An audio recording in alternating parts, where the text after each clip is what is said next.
Fear of intimacy can look like fear of sexual intimacy or closeness, can also look like struggling to share our thoughts or feelings, or issues letting people know who we really are, or even trouble trusting people. And for some people, fear of intimacy looks like difficulty sharing experiences with others. That's just to name a few ways. Overall, fear of intimacy is the fear of people getting whatever we define as too close to us. When we struggle with intimacy, we can find ourselves sabotaging our current relationships or isolating ourselves from starting new ones, even though we can crave closeness and new connections. So what do we do to overcome it? Well, today I'm going to share 5 tips to overcome our fear of intimacy. If you're new here, my name's Kati Morton and I'm a licensed marriage and family therapist. On this channel, I talk about all things mental health related, like depression, anxiety, eating disorders, you name it. So if you'd like to subscribe, we would love to have you. I promise you will always leave with some helpful information for you or for someone you love. Okay, let's jump into those 5 ways we can overcome our fear of intimacy. My first tip is to better understand where this fear is coming from. And I know you're like, Kati, easier said than done, but I'll give you some common reasons that we can struggle with intimacy. The first is if we had childhood abuse or neglect. If someone in our life who was supposed to care for us harmed us, it's going to be hard for us to want to let other people in, which rolls nicely into another really common cause, which is shame.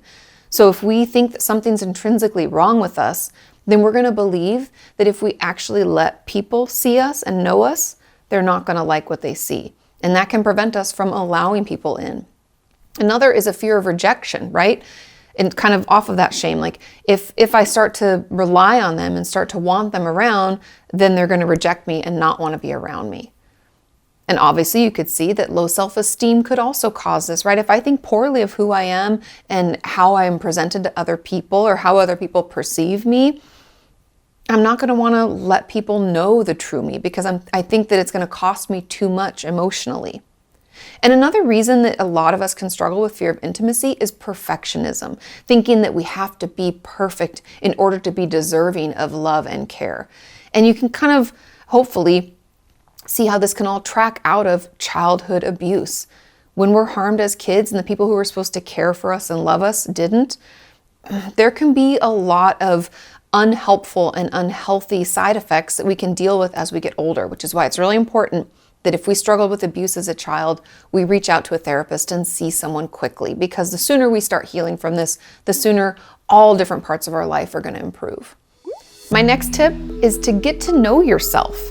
I know this sounds stupid because people are like, but I do know myself. Do you ever really take time to listen to your wants and needs? Have you taken yourself out on a date? I talked about this almost like a year ago now, where I did a workshop on relationships. And one of the homework assignments was for people to take themselves on a date. What would you want to do? If you were dating yourself, what would you want to tell yourself about you? And I know it sounds really weird and kind of woo-woo, but we don't often check in and listen to ourselves. We can get caught up in doing what other people want or what we think other people will want. So take a minute to get to know yourself. What do you want? Maybe you've never thought about that before, because this can help us get to know our needs. When we go into relationships, we can't expect people to read our minds or know what we want and need. We're going to have to know that and be able to tell them. So it's important for us to take that time to date ourselves, get to know ourselves before we enter into any relationship. And my third tip, and if you've been watching me for any amount of time, you saw this one coming, and that is pay attention to your self-talk. The conversation that we have about ourselves and with ourselves, like that voice in your head, don't worry, it doesn't mean you're crazy. Everybody has that voice. That is a really powerful conversation. That's really the conversation that we end up having with the world around us. And so pay attention to what you're saying to yourself about your relationships, how people might perceive you. Are you just talking trash, saying like no one's gonna like you, you're not good enough? Are we compounding that shame message? Something's wrong with you. If you let them in, they're not gonna like you. You're never gonna be enough. We have to stop that talk. We have to stop self-sabotaging. Pay attention to what you're saying. And again, I've talked about this in the past too, but instead of thinking that it has to be positive, right? I have to say, oh, Kati, you're amazing. Everyone's gonna love you. That fake it till you make it stuff does not work. what actually works is using what are called bridge statements, meaning we're building a bridge into a more positive space. So instead of feeling like we have to think we're beautiful, amazing, everyone's going to love us, maybe we work on thinking, I'm open to the possibility that I might be able to find one person who doesn't think I'm a total piece of shit.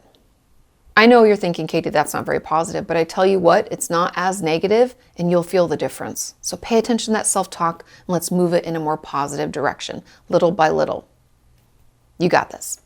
My fourth tip is to figure out what your layers or levels of comfort are. Like, for example, what is it okay for my colleagues to know about me? How about acquaintances? What about family, close friends, romantic partners? Take some time to consider these different levels of relationships and what you're okay with people knowing or what you think is healthy for them to know. Now, you could work on this with your therapist or you can do it on your own. But if you have trouble, it can be helpful to pay attention to what others in your life do in their relationships and just gauge if you're okay or not okay with that. Because we often don't consider what we're fine with people knowing, and then we can get into situations like I personally do this sometimes where I like what I'd call emotional diarrhea. Like I just like, can't stop sharing. I overshare and then I regret it. And then I have like this vulnerability hangover where I'm like, oh my God, why did I let, Or we can shut down and not let anybody in, right? So we kind of have to gauge what those levels are. Maybe it means we journal about these different levels and layers. And so we can let people in little by little as it feels okay for us. Take some time, consider what it's like for you. And my fifth and final tip is to do some inner child work. Because if this issue with intimacy is coming from our childhood experiences, and that could include trauma, we're going to need to identify those issues. What happened? Right? And we need to spend time listening and healing younger us. And this can be done through letters that we have, or maybe we role play it out with our therapist.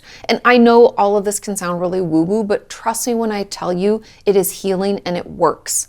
And that is why I have created an inner child workshop. And if any of this is interesting or you think it could benefit you, you can join and sign up now by clicking the link at the top of the description. Many mental health professionals believe that there are 5 types of intimate relationships. And those of us with a fear of intimacy can have difficulties with any one or all of them. And it can help to notice if there's only 1 or 2 types of relationships where intimacy is an issue. Like, for example, let's say our primary struggle is with sexual intimacy. And that can help us kind of pick and choose which tools are the best to help us overcome it. And just in case this is helpful, the 5 types are, like I said, sexual. So this is any relationship where there's sexual closeness or sensual acts are being performed. The second type of relationship is emotional.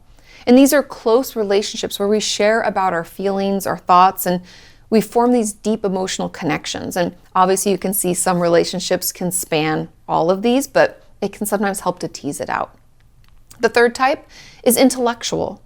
These relationships are the ones where we share and connect over ideas and our excitement about learning new things, or maybe we have a shared interest in a certain intellectual topic, like being close to a friend who also loves learning about language. The next type is experiential.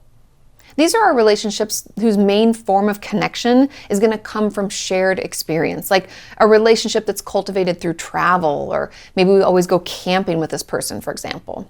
And the final type of relationship is a spiritual one. Now, these relationships are formed around us sharing beliefs about God or a higher power, or our purpose for being on this earth. Overall, be patient with yourself as you work through this. Intimacy takes time. And if we're working through trauma, depression, or really any mental illness, it can be scary to let people in and let them get close to us. Show yourself some compassion as you figure out where this is coming from for you and work to overcome it. Hopefully, one of these 5 tips is incredibly helpful for you. I know you got this.